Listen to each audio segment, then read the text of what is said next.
Muy buenas noches al magíster en Derecho Tributario César Luna Victoria y gracias por atender esta llamada. Mi primera pregunta. He leído que hay unos, diremos, esbozos ya de reforma tributaria.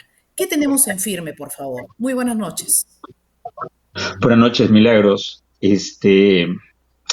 Bueno, la verdad es que no ha habido mucho. Hoy día la primera ministra en su discurso, o en su exposición, más que discurso, en su exposición ante el Congreso, ha adelantado muy poco, ¿no? Creo que hemos conversado la vez anterior, donde la reforma fiscal que se tiene que hacer, más que afectar tributos o incrementar las tasas, tiene que ver más con cuestiones de administración y apoyos políticos y de infraestructura que requiere la administración, ¿no?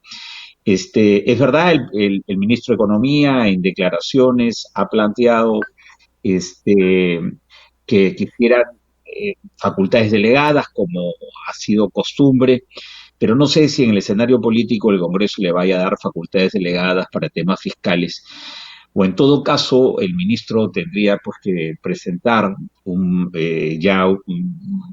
puntos más precisos que son los que los congresos suelen de las facultades, pero sobre temas específicos y por un tiempo también muy específico, ¿no? Muy corto. ¿Qué cosas se nos viene?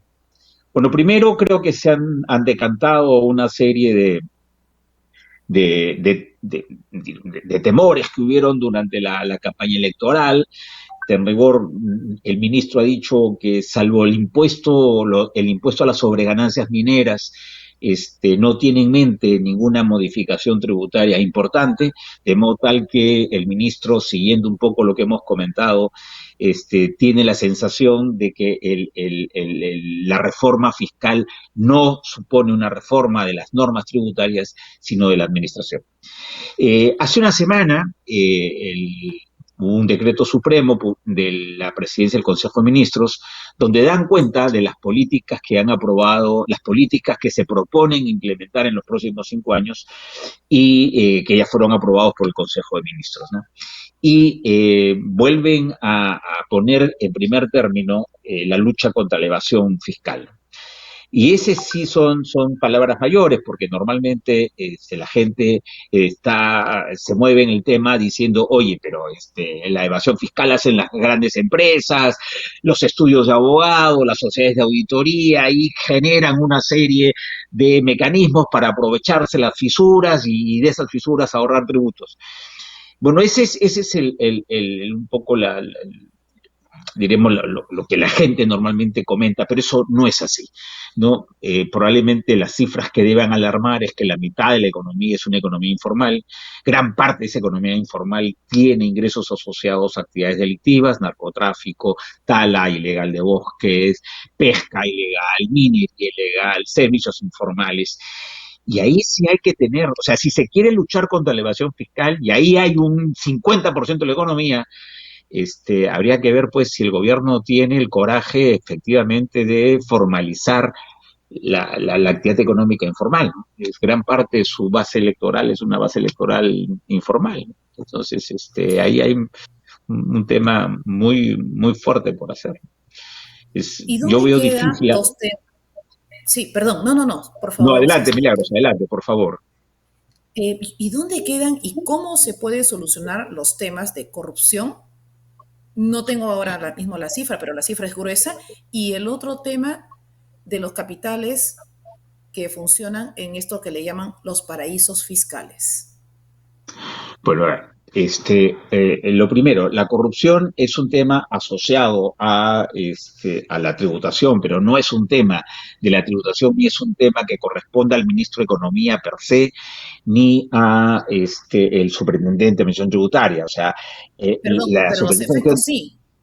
No, de Perdón, acuerdo, pero igual los es plata efectos que se sí. pierde, es plata que se pierde, sin Ujú. duda, pero y muchísima, ¿no? Pero entonces ahí lo que tiene que haber es un tema de Contraloría y un tema además, no solamente Contraloría, reforma fiscal. Estamos a puertas de un proceso electoral regional y habría que preguntarnos cuántos presidentes regionales están ya ni siquiera con sospechas, sino con procesos abiertos, ¿no? Y incluso algunos con denuncias y con sentencias. Entonces, ahí tenemos nosotros un problema estructural, ya no es un tema que va más allá de la ética, va más allá de la moral y de la conducta. O sea, tenemos un tema estructural de un proceso electoral que no filtra a personas que realmente sean responsables y con experiencia en el manejo público. Porque es tan corrupto el que roba como el que no sabe gastar y termina malgastando y desperdiciando el dinero. Entonces tenemos un proceso de regionalización que viene desde el gobierno de Toledo, llevamos 20 años de un proceso de regionalización y claro, la corrupción ha puesto sus luces sobre lo que llamamos la corrupción electoral y ahí están los partidos políticos que recibieron financiamiento, pero la gran corrupción ha sido el robo que se ha hecho al Estado desde las obras públicas y básicamente desde los gobiernos regionales.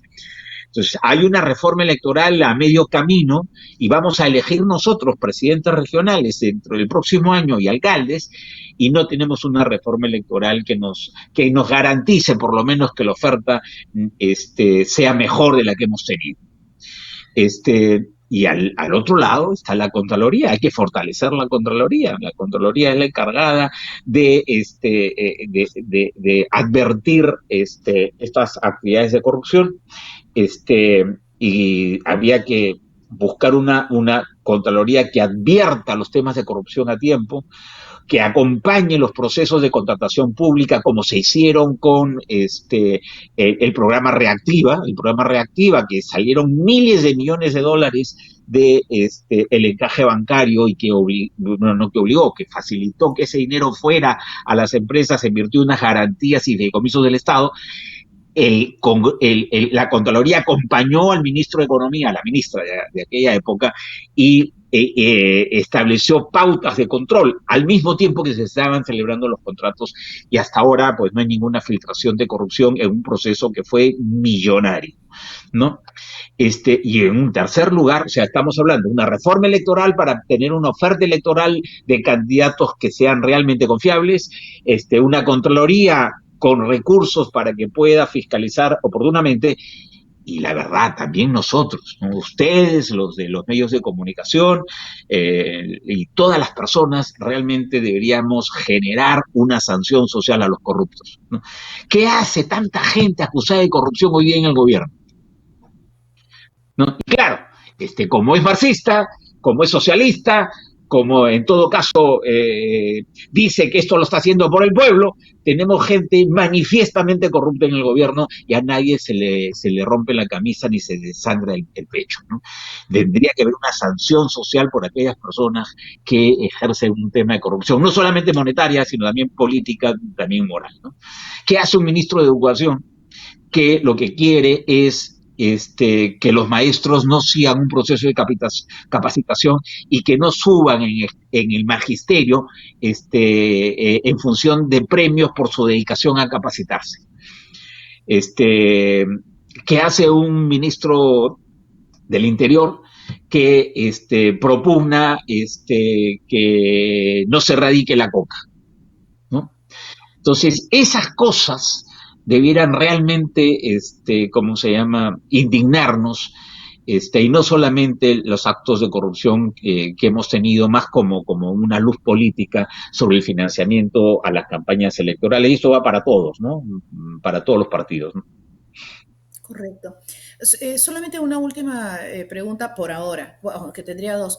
Eh, Sacar el dinero al exterior en estas empresas que se van montando, toda una arquitectura financiera digna de, digamos, de un genio, ¿no? Porque tienen tanta imaginación para ello. Hubiera venido bien que esos capitales de una forma atractiva se quedaran acá, ¿no? Pero estimo que no lo hacen por eso.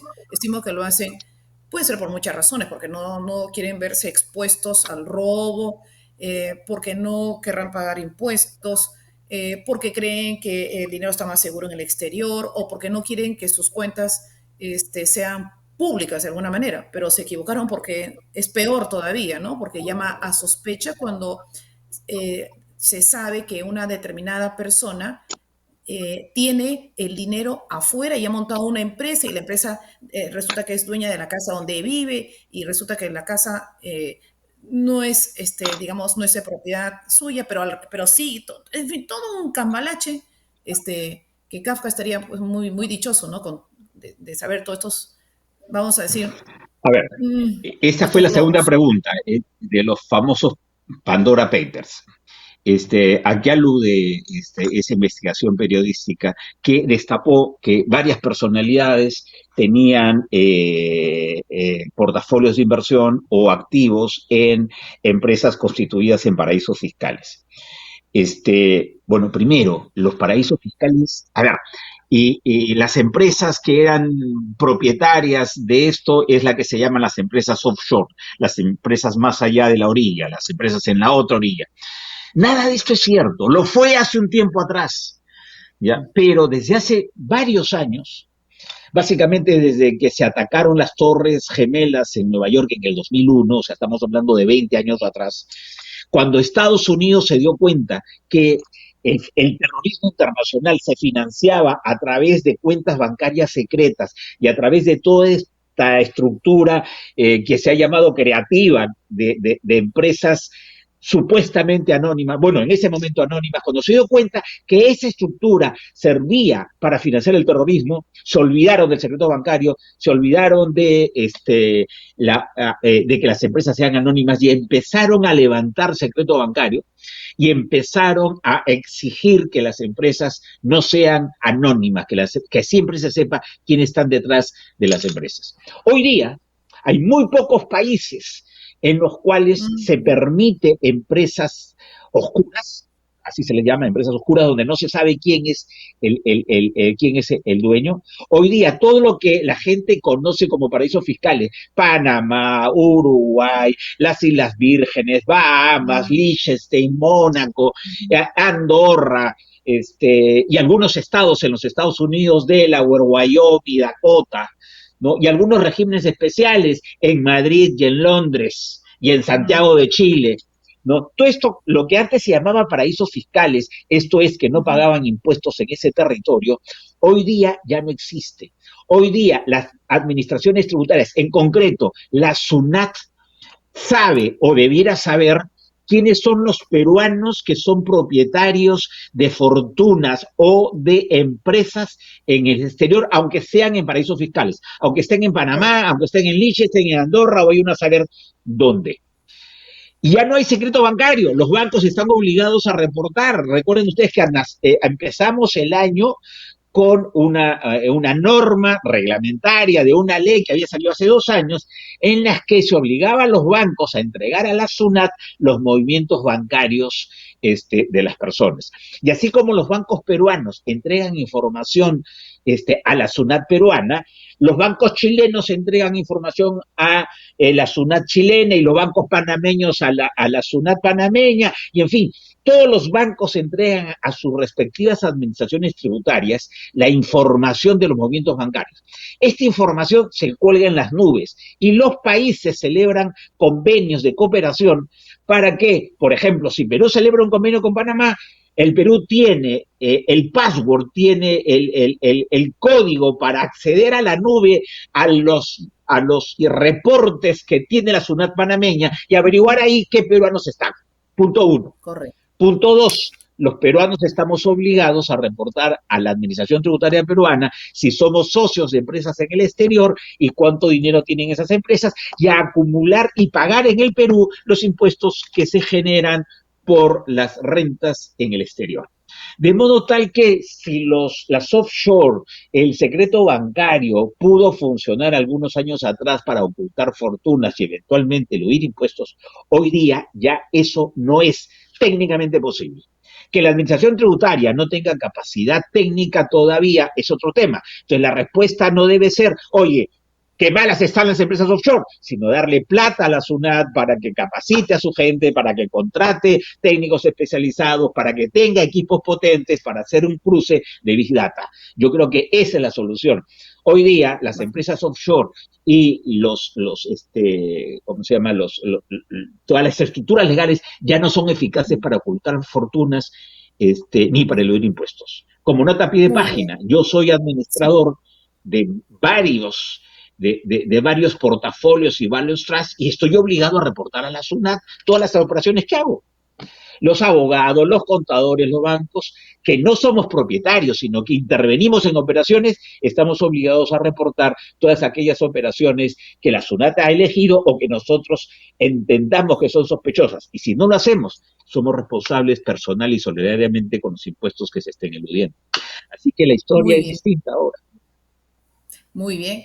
Nos queda todavía pan por rebanar, pero ha sido sumamente interesante y además la pasión con la que se habla de derecho tributario corresponde a César Luna Victoria. Muchas gracias, César, Bueno, por este tiempo. Muy ilustrativo y encontrarán a nuestros amigos después que vamos a colgar esta entrevista que me parece didáctica en el canal en YouTube. Muchas gracias, César Luna Victoria. buenas noches, Milagros. Gracias también. Hasta pronto. Gracias. Hasta pronto. Volvemos en segundos.